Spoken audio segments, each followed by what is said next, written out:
What's in the second book? Is this a little bit later? I don't know what we're going here. Mr. Olympia, it says on the front. Yeah, so this is 93. Wow. So This is 93. This was, well, Summer of 93. And it's probably Olympia like the peak of my July? The Olympia, it was probably around September. Okay. So we're, you know, preparing for the Olympia here. You about to say this is the peak of your career?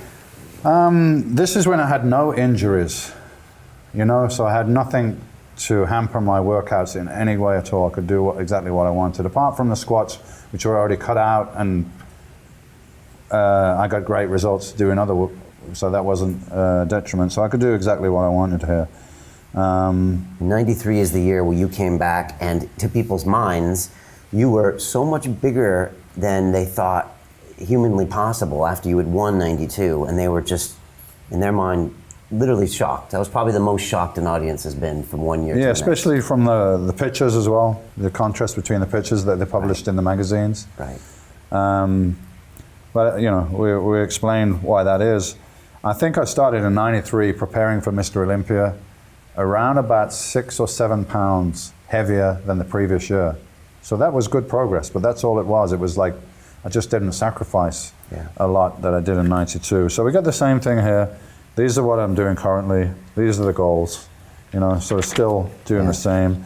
Here's my base diet. It's gotten a little more complicated. You know, it's like a bit more details in the calories and the breakdown. Got protein, carbs, fats here. Tuna, turkey, beef. It's a little bit more sophisticated. There's no milk in here and stuff like that. Right, no biscuits. No biscuits. Base diet, okay. Base diet. So this would be my base diet that I could add or subtract from, you know, a little bit. No nutritionist is hired. I don't know no nutritionist. There's no such thing as a nutritionist for bodybuilders in those days, you know? You got nutritionists for basic health, but I mean, their advice then would have been no good for me. So I just bought books on nutrition, and I knew it's basically mathematics, which I've always been pretty good at. Mental arithmetic and mathematics was easy for me, so it's numbers, you know. Which is perfect for this endeavor. So there. Oh, this is back in 92, so this is after the Mr. Olympia. I'm starting to get back into training and preparing for the next year. Did you take time off between a big win? Well, that was leading me into a recollection that I had after one Mr. Olympia. I don't know which one it was. And